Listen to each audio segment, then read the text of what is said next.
Thanks everybody for coming, and I know some people are grabbing their food and sitting down and logging in. I'm gonna try a little bit of variety. We always talk about our science, our informatics, our computation, hardcore things, which are all very important. But also, if you don't know how to express and communicate that to broad audiences, it doesn't really go very far, actually. So I thought getting a very different perspective, but actually not that different.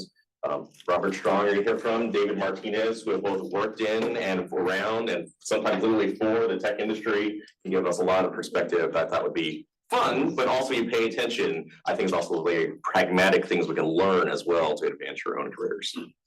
With that, do you guys want to go ahead and take it away and start it off and have a fun session? I'll start. Hi everyone, I'm Robert Strong. I'm a magician. I started when I was 12 years old. I've been doing this for almost precisely 40 years. And I also am on the nonprofit board Wonderfest, which is communication sciences. So what we do is we teach envoys how to go out and communicate science, knowledge, and information. And let's just face it, we are communicating all the time, whether it's to our patients, to our coworkers looking for grants, or simply trying to get buy-in from stakeholders. It's an honor to be here at Stanford Bioinformatics. I know your time is valuable, so I'll try to pack with really great stuff, and I'm going to leave some room for questions and answers. But if you have a burning question, just go ahead and ask it. And the reason David and I are here together, the reason we might be qualified is we took 2 years of our life talking to each other 3 to 5 times a week to put our thoughts down into a book. And it's basically, what can you learn from 2 careers in magic that is valuable to life and business? We did it in 2 years. Had we done it after ChatGPT came out, we probably could have done it in 6 months, I would imagine. But we actually did the heavy lifting and the hard work.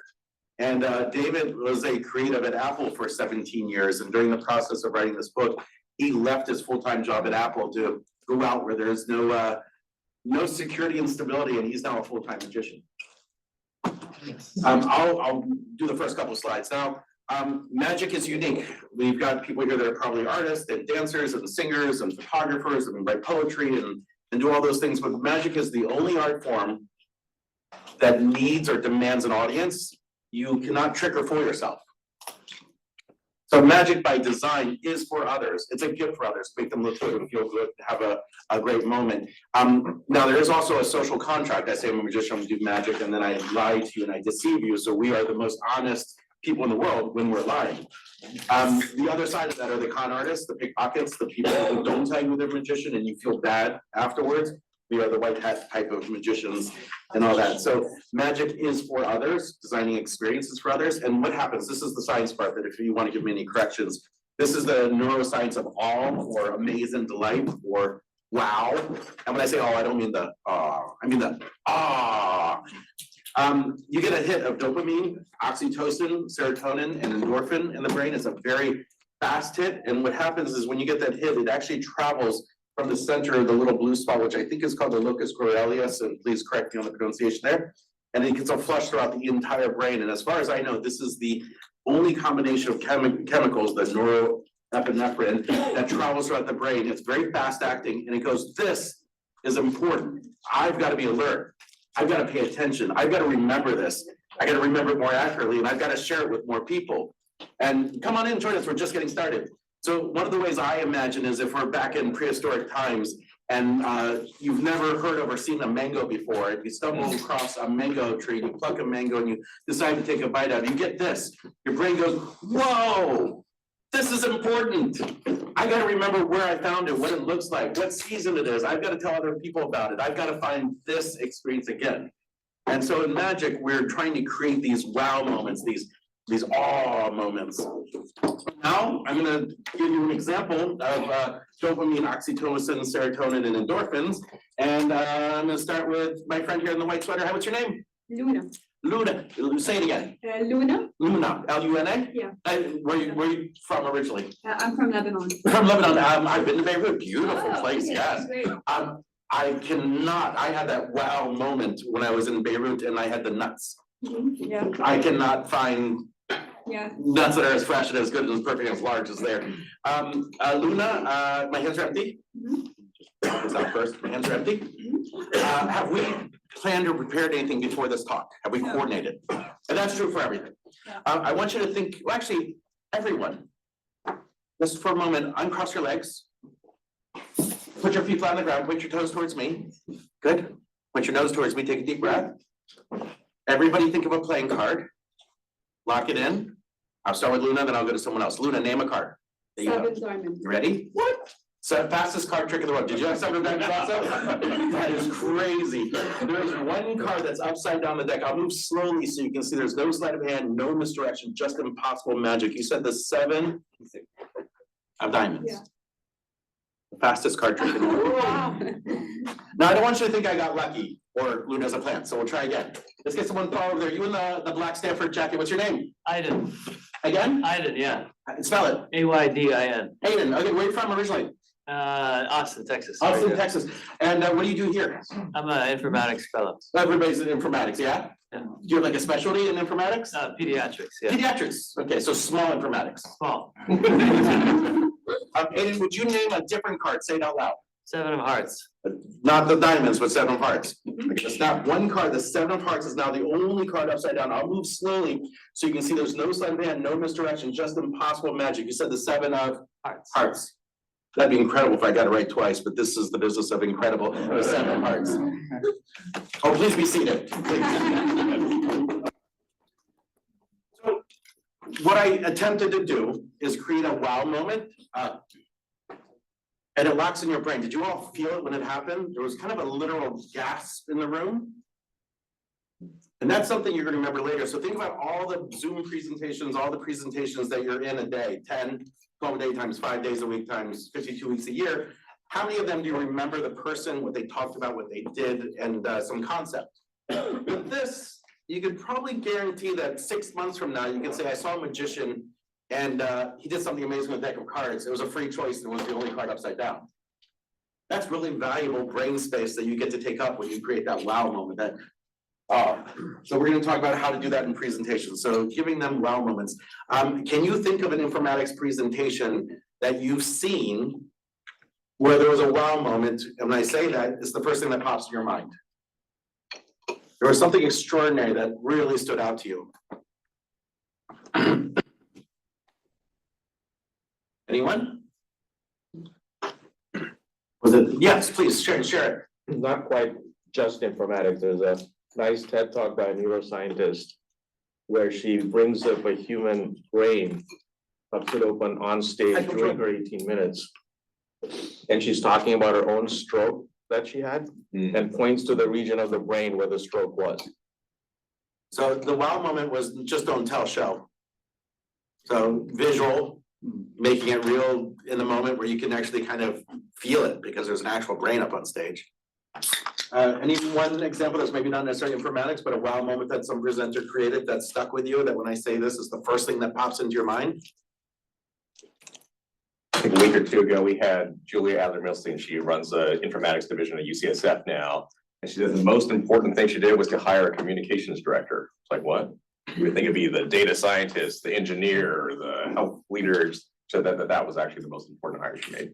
Yeah. That was not what I would have expected. Yeah, one of the things I say in other talks is, people don't remember data, people don't remember facts, they don't remember all the logic that goes into it. They remember the feeling that you create for them and then work it backwards, and then remember the data and the facts that goes with it. Let's go next one. One of, I think you know, Jonathan and David, Joshua Jay is one of my favorite magicians. He started a Vanishing Ink. It's one of the world's largest online magic shops. And he tells a story that I think about before every single show. The story goes, a conductor comes to the symphony, and the first violinist goes, "Oh, what are we playing today?" And the conductor says, "Oh, I was thinking we're going to play the 1812 overture." And the first violinist goes, "No, that's so trite. Everybody does that. It's boring. It's overdone. I want to do something with some high art integrity." And the conductor stopped and said, "Well, I want you to think about this. There's going to be 500 people in the audience. One of them is going to be a little girl. She's 4 years old. She's been planning to come to the symphony for months. She picked out her dress. She's very excited to be there. And this is the first time she's ever going to hear the 1812 overture. And in the same row, there's going to be somebody else. He's 94. And he's been a member of the symphony for 50 years. And he comes religiously. And this may be the last time he ever hears the 1812 overture. So I want you to play this song like it's someone's first and someone's last time ever hearing it or experiencing it. So I like to think when I come and talk, that I make it, for me, the most important presentation for myself. And I think that actually communicates across. You can remember the ones where people are engaged and are in the moment, but you can also remember the ones where people are tuned out and checked out and they don't want to be there. And the information is just not communicated when a person doesn't want to be there. Let me tell you about a story about Laura Green, the juggling queen, and I'm gonna ask David to come up and do something in a moment. Early in my magic career, Laura Green, the juggling queen, she took me under her wing. She was a teacher, a mentor, and a sponsor. She literally taught me how to juggle. She was a mentor. She would say, well, you know, when you're booking shows, this is how you travel. These are the questions you want to ask. This is how you want to deal with the venue and all that. And she was also a sponsor. She tricked me. One day she said, hey, I'm performing at the Smithsonian. Can you pick me up at 5 a.m., load all the stuff into your car, take me an hour to the Smithsonian, unload it, and then come see the shows and drive me home? Of course, I'm going to say yes. She was so valuable to me in my career. So I say yes. So we load in, we get there at 7 a.m., we're loading it in and all that. And the executive director of the arts at the Smithsonian comes walking in, and she calls her over. Her name's Roberta Gaspari, and she says, hey, Roberta, I want to introduce you to Robert Strong. I'm retiring. He's going to do the next 10 years here. She tricked me, the good kind of trick. It felt good. So I was an artist in residence at the Smithsonian for 10 years because she saw potential in me. I certainly at that moment was not at the level where I needed to be an artist in residence at the Smithsonian, but I grew into those shoes and she believed in me, and that was really important.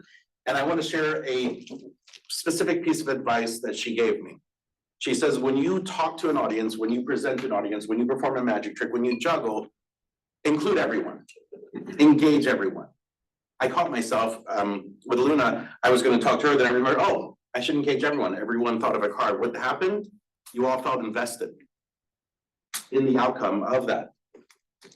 And so now, David, would you like to demonstrate that? All right, let's do this. If you can, and some of you have things in your laps, but if you can you stand up for me, please? We're gonna do something together. Is it better if I stand in the middle here? I think maybe close to the edge so you're in the camera. In the camera view, am I still in the camera view there, Jonathan? I think so. Yep, you're just on the edge of the frame. So, you've been sitting down for 20 minutes. Everybody, put your hands in front of you and kind of wiggle your hands. We're gonna do a little warm up here. All right, and now stop for that and point your thumbs down, just like that. And then take one of your hands and put it over the other one and clasp your fingers together like that with your thumbs pointing down. And actually, can you raise it up just a little bit? Yeah, there you go, perfect, yeah. Now, now you have your hands like that. This is fun. Try to lift your right index finger. Point it up, yeah. Did you were able to do it, or did you do the wrong one? A lot of people do the wrong one. How about your left pinky? Can you do that? Yeah. That's hard. That's hard, huh? Because things twist it up. Okay, now this is the hard part. You see how your thumbs are pointing down? Turn your thumbs so that they point up to the ceiling. How did you all do? Yeah, magic. All right. Everybody. I'll go back a slide. Oh, go for a slide. Can anyone think of a informatics or a science presentation that was given where someone engaged everyone? Anyone think of a informatics or a presentation you saw where everyone was invested in the outcome, where everybody was engaged? You can come to mind. It wasn't a presentation, but it was a lecture. Yeah, tell us. And we were, it was a mathematics course, and people who were also learning about equivalence classes, which is essentially sorting things by certain characteristics. So the teacher made us go into groups based on what color of shirts we were wearing. This kind of got the idea across what equivalence classes are and equivalence relations. That's a fantastic way to include everyone. Think about the presentations you need to give and think about ways to get everyone invested, because it's very easy nowadays for everybody to be on their laptops and on their cell phones, just as we are now. So that's a great way to get them off of it and get them engaged and get their full attention. So 40 years of magic. I've been to magic shops all around the world. I've even been to Barcelona, Spain, where the oldest magic shop in the world is. And there's one thing that they all have in common is that they are interesting. You've got an interesting person doing interesting things with interesting objects, making things levitate, making things disappear, sawing things in half and restoring them and all that. But there's one magic shop in my entire career that stands out head and shoulders above all of the others, and it's Al's Magic Shop. This is Al Cohen. He was on Vermont and K in Washington, DC, and I used to go there, 3-4 times a year on a Saturday and spend every single dollar I had. And what was different about him, in addition to being interesting, he was interested. Hey, Robert, you have a new business card? Hey, let me put it under the glass counter so if someone needs a magician, they can hire you. Hey, Robert, who are your influences? Who are your inspirations? Who do you want to become when you grow as a magician? What are you working on? Where are you stuck? How can I help you? No, don't buy that. That's a little too advanced for you. Maybe in a couple of months, you'll be ready for that. Start with this one. The quality is better, it's cheaper, and the quality is better. He took an interest in me, and now, because of that, he earned a lifetime customer. He earned someone who went to bat for him. He went to someone who sent everybody to his magic shop. And 10 years after his death, I am talking about him.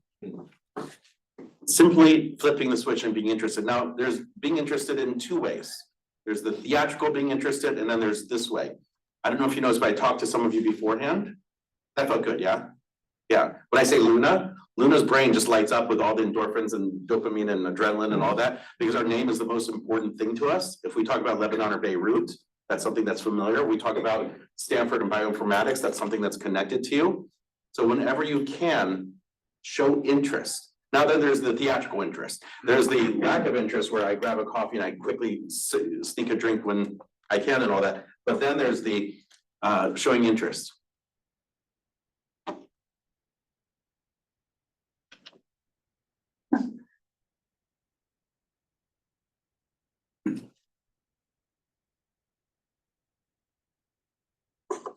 People are engaged when you show interest. So how can you do that from a theatrical and take it to your talk or presentation? Anybody love soccer? Anybody love piano? Anybody love arts, music, dance? How can you fit that into your talks? As a metaphor.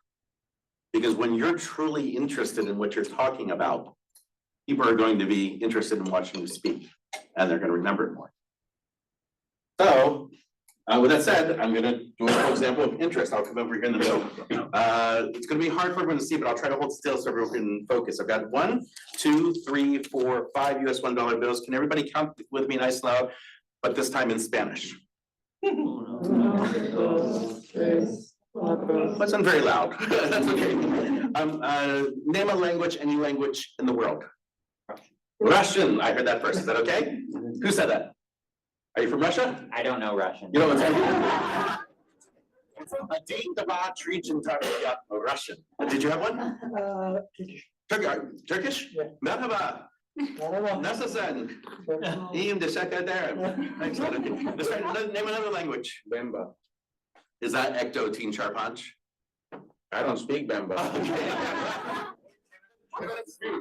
Then uno, dos, tres, cuatro, cinco. How about another language? Where? Persian. Yektosin Charpanch, yeah? Yeah, Farsi. Another one? Arabic. Arabic. Wahad Neitalenda Arba Hamza. Where are you from? Egypt. Egypt, and you're from? I'm from Iran. You're from Iran, yeah. Let's do 2 more. Mandarin. Then E or Sun Su. Are you from China? Yeah. Yeah, okay, too easy. Too easy. Cantonese. E Sam Sep. Not very well pronunciated, I know. I heard a groan in the audience. Someone's heart was dying on that one. One more, pretty much. Japanese. Japanese, HD Sanchi, go.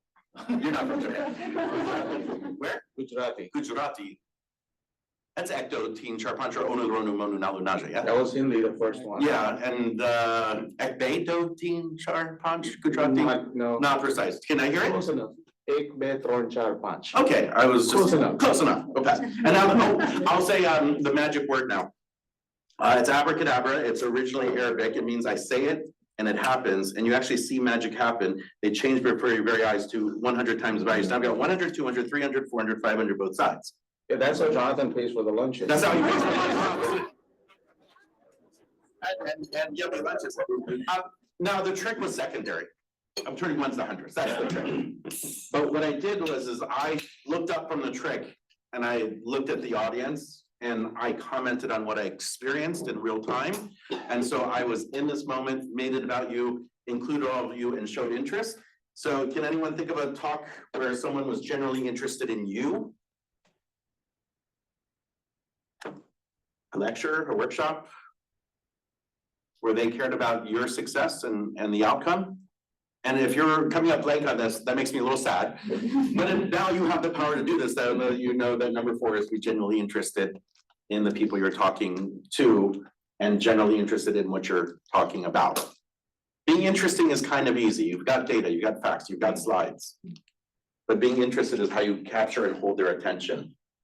And now we're talking about just for you. So there's a self-driving car company in the Bay Area and they hired me for their product launch. And 5 years earlier, whenever I do a corporate, I always do what I call a culture interview. A culture interview is let me get on a Zoom call with you for 20, 30 minutes the week before the event. And you just tell me about the company and I listen, I pay attention, I take notes. Don't try to be funny. I'm just going to understand what your culture is like. And then I'm going to create a show that is just for all of you. So it feels like I'm actually present in there. So they said to me that 5 years earlier, Tech Magazine, a prominent one, Wired, had called their technology a horse shit. In that call, they also told me that everybody loves Chef Mike. They have a chef internally, and on Fridays he makes pizzas, and nobody misses Fridays because the pizzas are really good. They told me that it's kind of a joke. Everyone walks around LaCroix every meeting. Everybody walks in with LaCroix. It's kind of like a inside joke there. They also told me that they had 2 buildings downtown San Francisco that were diagonal across the diagonal across the streets. You have to cross 2 intersections to go to the other building, and then you have to go up and down an elevator. So everybody's always kind of running from one meeting to the other meeting and running a little bit late. And so how I opened that morning was, good morning, everyone. Congratulations.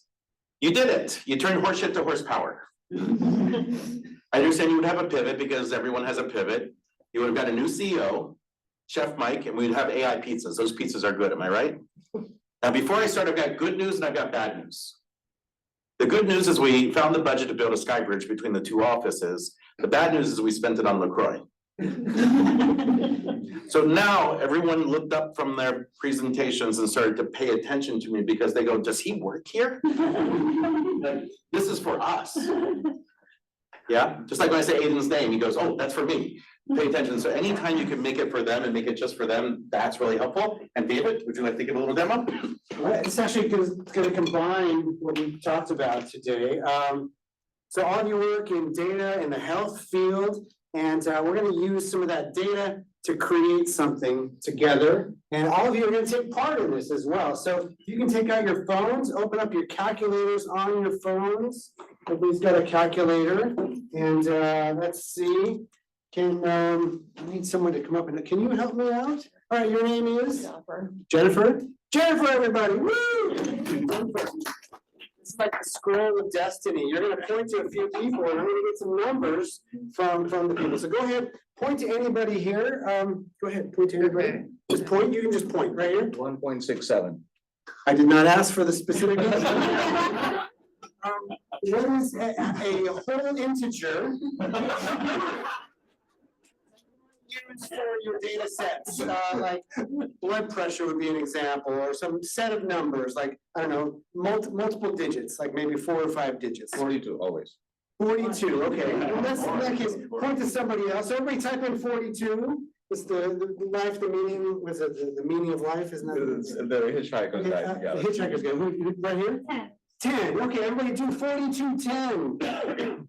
And then do plus. All right. Having fun here. How about more numbers? 55. 55, and then another one. So 4210 plus 55. What's that? 9. 9, like 09. How about that? 09. So it's 4210 plus 5509, and then equals.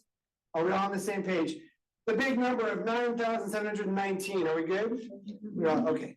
Let's do one more number. This one, those were pretty random, but not random enough because maybe I somehow implanted that number in your brains. Some magician. So no, Jennifer, no, you're gonna do it. You're gonna do this. I'm gonna press plus. Everybody press plus, but nothing else yet. Jennifer, I'm gonna hold this. Can you hold up one finger like this? Like this, yes. And I'm gonna hold this calculator just above your finger. I don't want you to see. Just tap. I'm gonna put it kind of above. We're kind of moving around a little bit. Tap like 6 times. Okay, one more. Boom. Okay, there we go. Everybody, do plus 461,305. The number that Jennifer entered in. Are we all there? 461? 305. 461,305. And then equals. Did we all end up at 471,024? Did we all end up on that? So 42, that's the meaning of life. So that was not that random, but the other numbers were pretty random, and then yours was the most random of all. Is that right, Jennifer? Yeah. You're holding a scroll. I'll take this off here.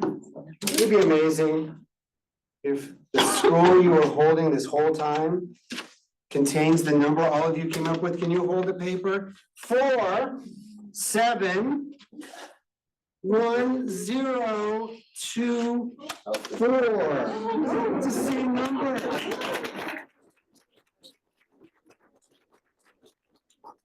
Oh, wait, there's more.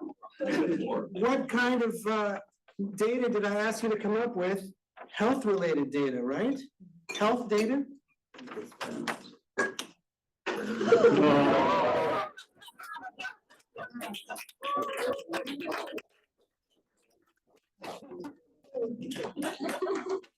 Give me 5. Woo, everybody.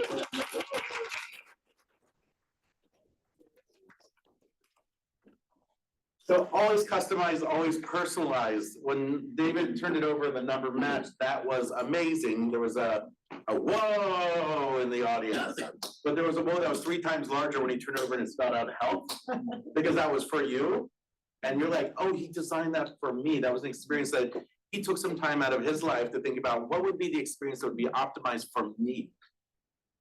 So can anyone think of a talk or a lecture that they've seen science related where it was personalized for the audience?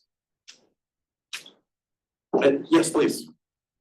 There's a talk that that I give where I ask them to imagine a close family friend who has a medical condition. And then imagine a full 5 years of their journey. Yeah. And they don't have to share it with, they just have to imagine it in their head. All the tests that were done to them, all of the reports that came back, what experience the individual went through. And after that, we start talking about data. But wow, what a great way to get them in the mindset. So this is not in this talk, but I'll bring it up here. One of the things magicians are excellent at doing is getting everyone into a, behave as a group together. So audience management, but also to get them into an emotional state very quickly. And doing a magic trick is a quick way to get somebody in an emotional state. One of the fastest ways to get somebody in an emotional state is to play a song. Yeah, if you want people to be in a specific emotional state, you play a song. It triggers very quickly. That's excellent. And I think everybody takes the whole rest of your talk very differently after making it very personalized. That's great. There's 6 things in this talk. My argument is if you integrate 3 or 4 of these in your talk, people are going to remember the data, they're going to pay attention more. And now I want to tell a story about Robin Williams. One of the luckiest experiences in my life, I got to open and perform with Robin Williams 17 times in the last 3 or 4 years of his life. Of his life. When you meet Robin Williams, he's very different than what you would expect. He's very soft-spoken. He's very quiet. He's very still. He's very kind of small. When he's on stage, he's bigger than life. The first time I ever saw him perform was in a venue in San Francisco. I don't remember the name of it, but when he hit the stage, the room shook like it was an earthquake. Like the whole building was shaking. And that's from just the audience just being so excited, just stomping and clapping and all that. So I had an opportunity, maybe the 4th or 5th time I got to work with him, to do improv with him. There was 3 other improvisers, Robin Williams and myself, and by far I was the youngest and least experienced, and it was a bar in Mill Valley, so it was just, the audience didn't know Robin Williams was gonna be there and all that, so I get there early. We go into what's called the green room, the waiting space. What it really is just a Coke closet with a couple of cakes in the corner and a tiny little mirror that's literally duct taped to the wall.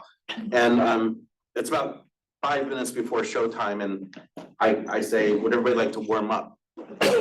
And the three other improvisers, without missing a beat, we're professionals, we don't need to warm up, which made me feel really small and unprepared and all that. And Robin was sitting in the corner and quietly goes, I'd like to warm up. You saw those three improvisers flip 180 in a nanosecond. Okay, we'll warm up and all this. So Robin says, Robert, what were you thinking? And I said, well, we only have a few minutes. What if we just think about like what's top of mind for everyone in the audience right now, like what's in the news and all that. So we listed like the most popular movies, TV commercials that were going on, songs that were popular, things that were international news, national news, local news, regional news, news for that town, things about that bar and pub and all that. We just like rapid fire just listed things that were going on at the time. And then we got a knock on the door and said, it's time for the show. And when we got introduced and Robin Williams came out, the audience like lost their shit. And we're performing and it's a 90-minute show.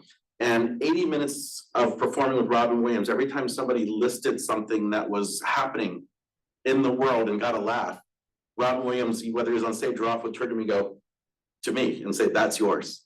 You own it. That was because of you. That laugh is yours. So he made me feel really good about that. And then 10 minutes before the show was over, Robin Williams does this. And in improv, when someone does this, this means you don't have to follow me on stage. I've got this. I'm going solo type of thing. So he signaled to us, we don't need to be on stage. In the last 10 minutes, rapid fire, he recalled everything that happened the entire night. Every joke, he played all of us as characters and stuff, did all our lines, just like boom, boom, boom, boom, boom, boom. And every time got a really good laugh that was mine, he would look over at me and be like, that's yours, and all that. And the audience just jumps to their feet, standing ovation and all that. And I'm driving home after the event and it dawned on me, he's playing 3-level chess and I'm stumbling with checkers. Had he performed at Robin Williams level for the entire 90 minutes, we would have looked like amateurs. He took care of us. He made us feel good and look good by performing at our level and not outshining us. But had he not done the Robin Williams experience, the audience would have left and said, well, that was a mediocre show. It was Robin Williams, it was okay. And he gave them the show that they experienced. And he walked that fine balance of taking care of everyone. And I like to apply that to my business and to my life and all that. I help carry boxes when I get to a gig. I take care of everyone that's involved. I mean, you think about the vendors who do the delivery, their route could be any route, but if you take care of them here, your route, you're gonna get the stuff earlier in the day because like, well, I have a choice, it's 50-50, it doesn't matter if I go left or right, they take care of you. Think about all the people you interact with day in, day out, just making them look good and feel good and taking care of them really lifts everybody up. There's really no downside and it costs you nothing. And with that said, David, you got something? You want me to move this to the center? Sure, yeah. Thank you. We set up a booby trap here. There you go. It's all part of the act. Right, so, well, it's kind of hard to top that story. This really has nothing to do with that story. This is a trick that we do a lot. And we teach this trick in this very book, Amaze Delight.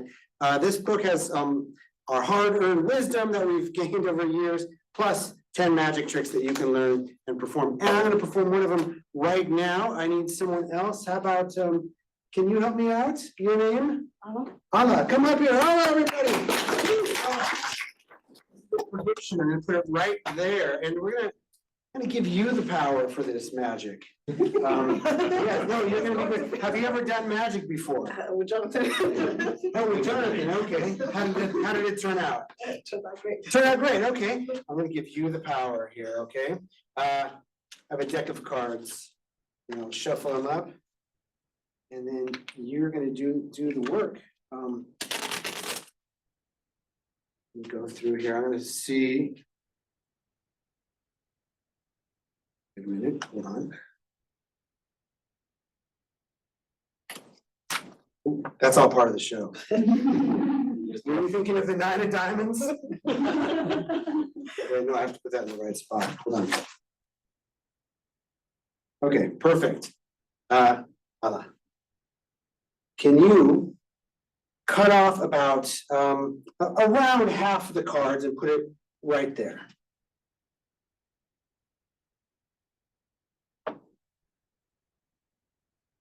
Is that good? Yeah. Or do you want to do it again here? Why don't you do it again? Perfect. Yeah. This works. Give you the power. Okay, that's That's good, okay. Right there, and we'll kind of mark where you cut right there. Remember how I put this here before we started? This is something very important inside here. I'll show it to you in just a minute. But I'm feeling pretty good about this. So, go ahead, take a peek at the card you cut to, go ahead, take a peek at it, you can even show it around if you want. And remember that card, show it to a few people, I don't wanna look. Did you do it? Yeah. And you put it back? All the way in. Now, just recap, do you remember I shuffled the cards? Then I kind of went through, I moved a few cards around, then I had you cut the cards. I didn't really like where you cut the first time, I'll be honest with you, so, but you did it again, and you chose a different area. And then you peeked at that card, you showed it around. And remember, there was the card, there was an envelope up here the whole time. What is the card that you cut to, that you showed around? Yeah, 3 hearts. 3 of hearts. Sealed the whole time.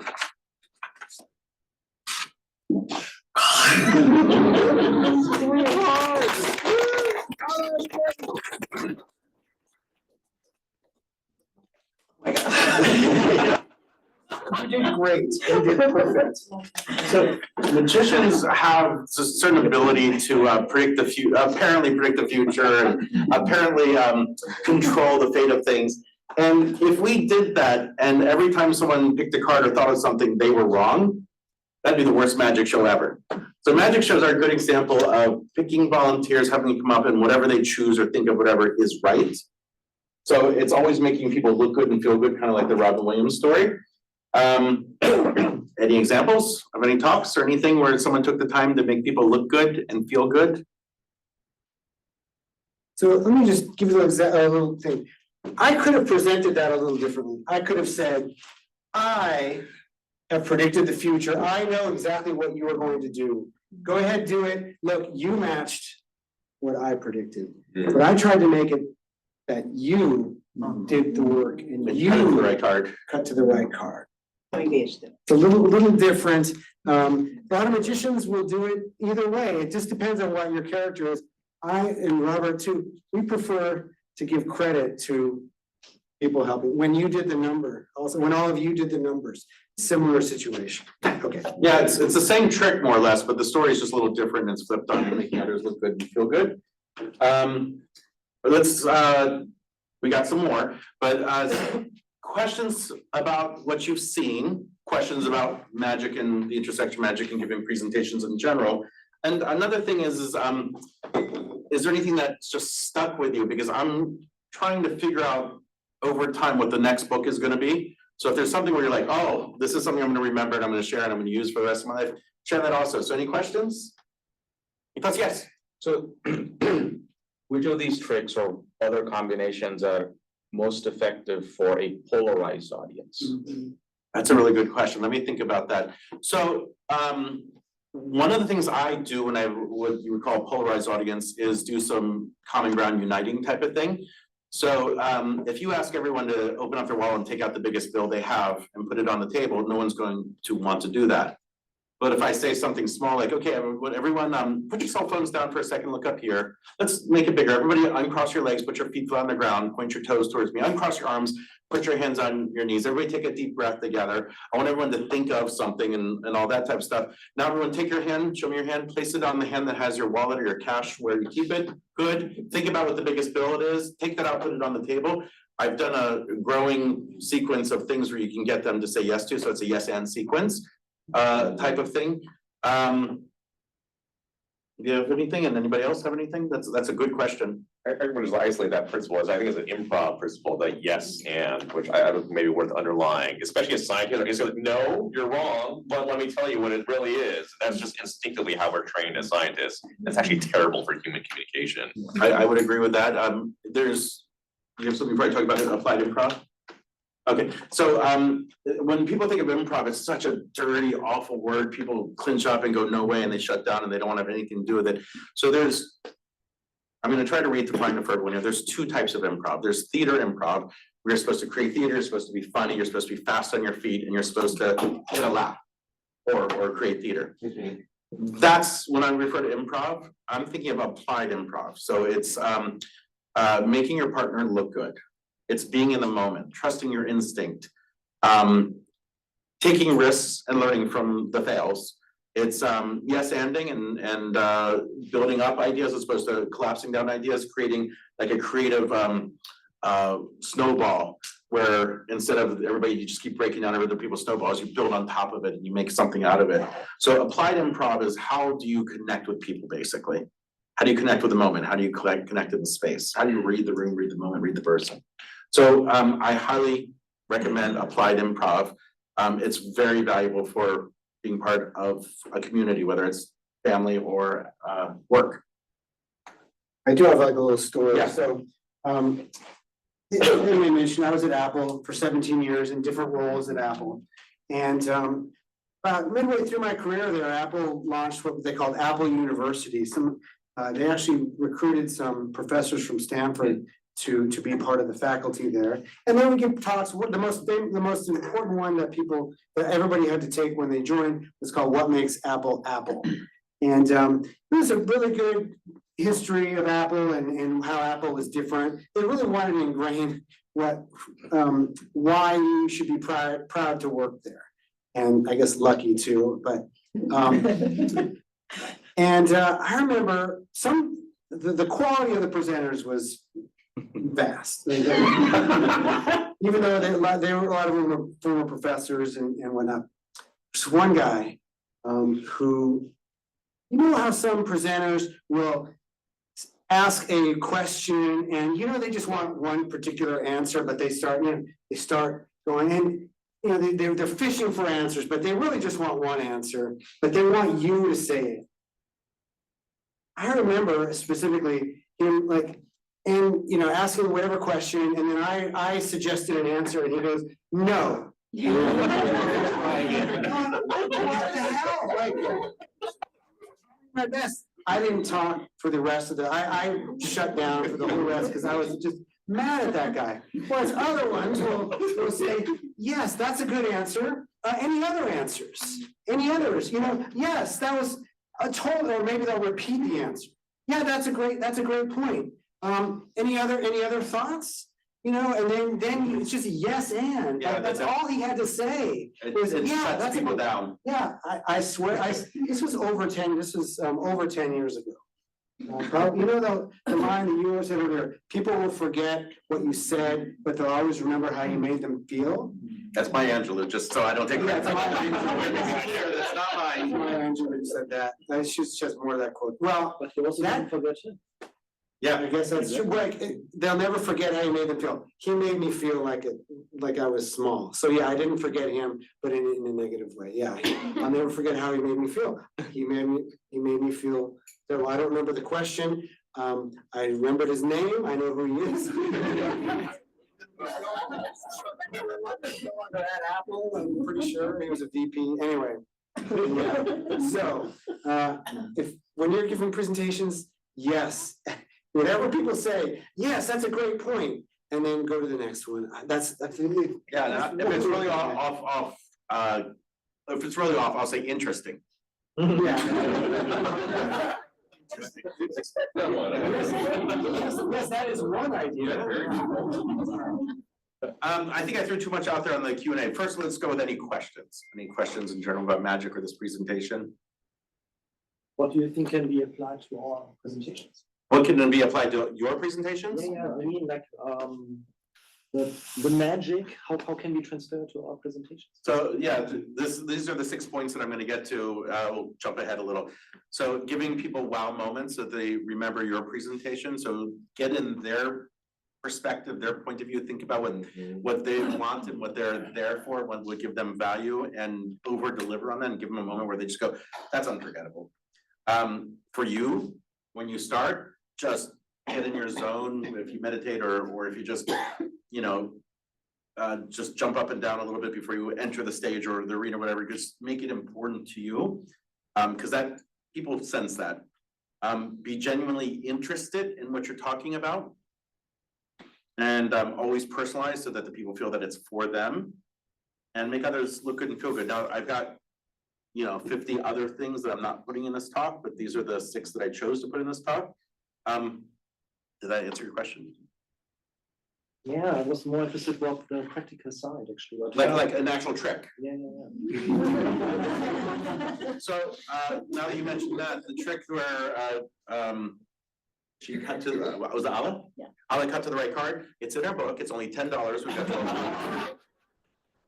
And 12 copies, and every single one of the tricks in this book are things that you can put into your presentation. This will actually answer your question, I'll get to that after the Q&A, I'll give you something here that you can actually put into your presentation that's literal and physical. Any other questions?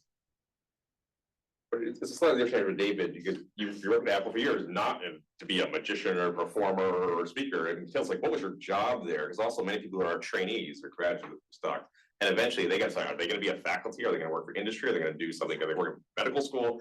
Very different things, just how do you choose what you want to do in life? Because you clearly made a very big change in the middle of your life, and what drove that? It was, yeah, in the middle of my life, I guess. So I mean, I don't need to go to the whole deal, but I went to college, I was an English major, I got into marketing communications. I did that whole career. That was my career for 30 years. Midway, like partway into that, partway into my life, I got into magic. And I just started doing magic for my kids. And then the big change was when I started performing for my coworkers.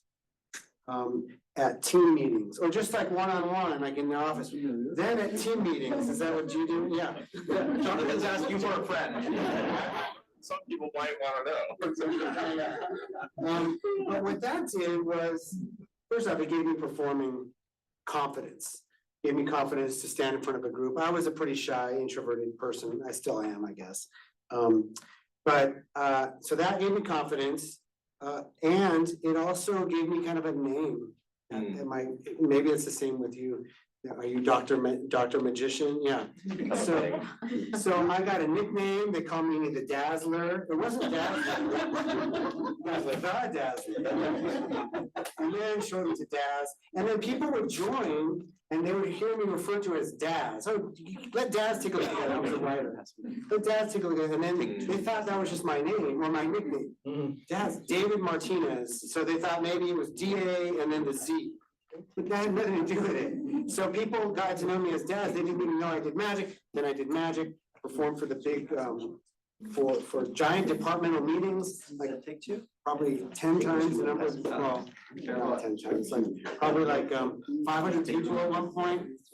I was way over my skis when I did that, but again, confidence. When I left Apple about 3 years ago, people knew me. I had like 60 or 70 people at it was a Zoom call. I had like 60 or 70 people at my little goodbye Zoom call. So people knew me there from the magic. I did a little magic show and that's why they all came for that.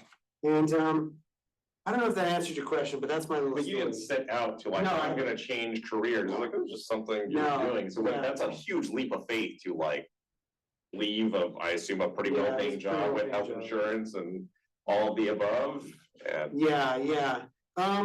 I guess because I had been there so long and then I had been doing magic professionally or semi-professionally for 7 or 8 years and getting paid for it.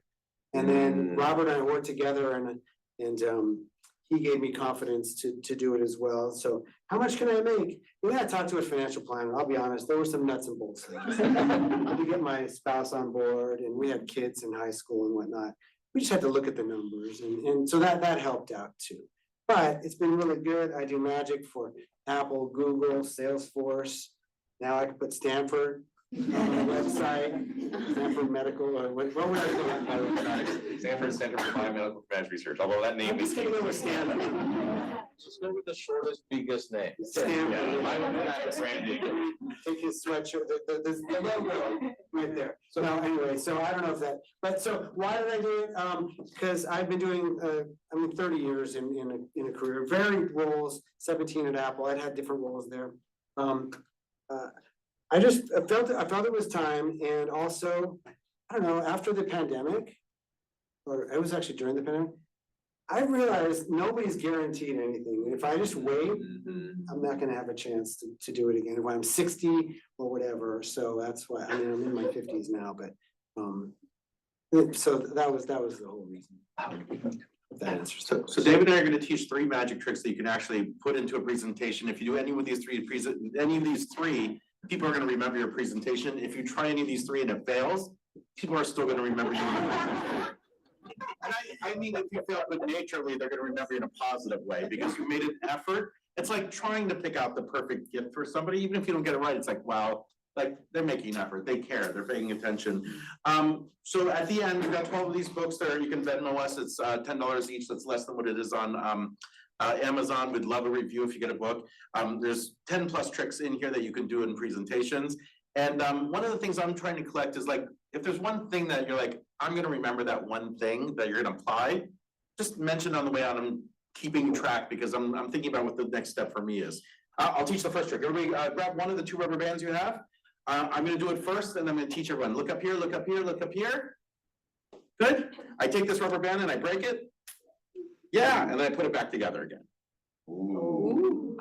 Okay, so now I'm gonna teach you how to do it. Everybody take the rubber band and point to me with your index fingers. Good, flip it over so you're pointing to yourself. Take the extra 3 fingers and collapse the band down so it looks like a single band. So I'm doing this, I'm collapsing it down. Now make a new circle to replace the one that you took away. This is the hard part. With my thumb and middle finger, I pinch and pull my finger out. And I make a new circle like this. And then I pluck it like a musical instrument. It's a sound synchronicity. So your brain hears a familiar sound that it's heard before.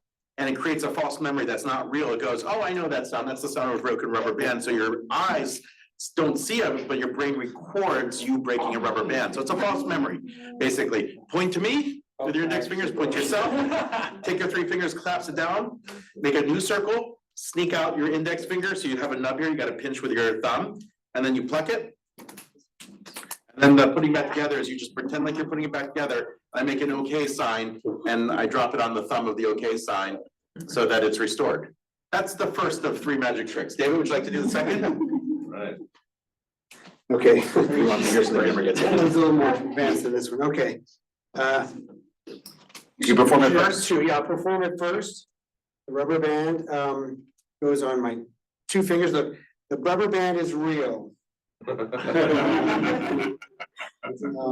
Actually, you know what? Let's lock it in. Let's make this a little harder here. Look, and take another rubber band and create like a little jail cell, like Harry Houdini trapped. Okay, so the rubber band is real, obviously. My fingers are real. It's jumping, and it jumps to the other 2 fingers. See, it really is on there, and look, I can even make it jump back to the other 2 fingers. That's pretty cool, I think. So you don't, the second rubber band is just window dressing. It has nothing to do with the trick, but it adds a layer of seeming impossibility. But I'll just show it to you without the second rubber band. Maybe some of you know this. This gets taught in magic books for kids, so maybe you know this one. Here's the secret. The secret is when you pull the rubber band back, you close your fingers, and then you let the rubber band go so that it ends up on top of your fingertips like that. So if you start with rubber band around 2 fingers, just practice this motion, pulling the rubber band back, closing your hands, then letting it go so that it ends up on top of your fingers. All 4 fingers, it has to be all 4 fingers. Now it's automatic, when you open your hand, it automatically moves. Open fast. But open fast, yes. So yeah, so that's the whole trick. Now you have to dress it up. You can't just do this. So I do it with a little joke. So first I show my hands this way. Look, the rubber band's on 2 fingers. I pull it a few times, I snap it a few times. The rubber band is real. Now I turn my hand toward me. I pull back, my fingers are real. As I pull back and I say my fingers are real, then I close my hand, then I snap it. I want people to think this, to remember this idea. That I snapped, then I just close my fist. Because that's impossible. At that point, there's nothing. But what I really did was snap, snap, pull back, close fist, then snap, then let it go. Now it's on there, and it jumps automatically. And it doesn't matter, it's already 1 o'clock, so we probably have to go, but if you do get a second rubber band, just kind of twist it around. This has nothing to do with it, this looks like it makes it harder, but what's really happening is the rubber band is going around your fingers. So it doesn't really matter about the, yeah. But I make like an area doing joke, anyway, you can do whatever you want with it. So that's that trick. I got one more. One more real quick. Right. Big finish. The rubber band on top, if I concentrate and focus my energy on it, I should be able to get it to climb uphill.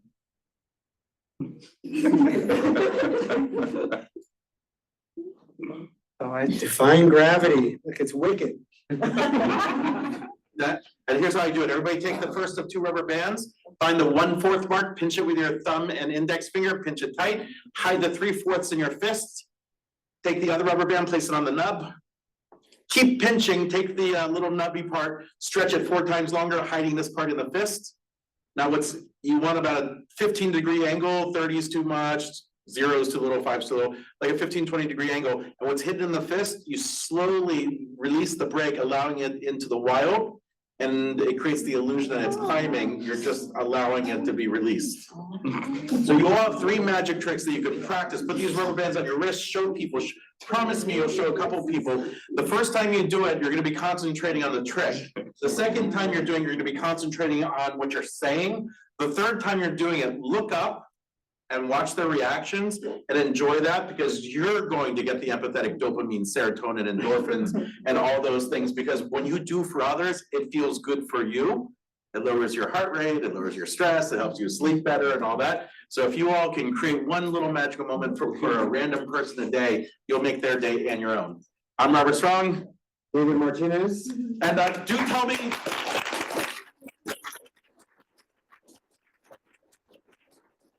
Do come up and tell me like the one thing you think you're gonna remember and apply, because I want to track that. Thank you all. Keep the rubber bands.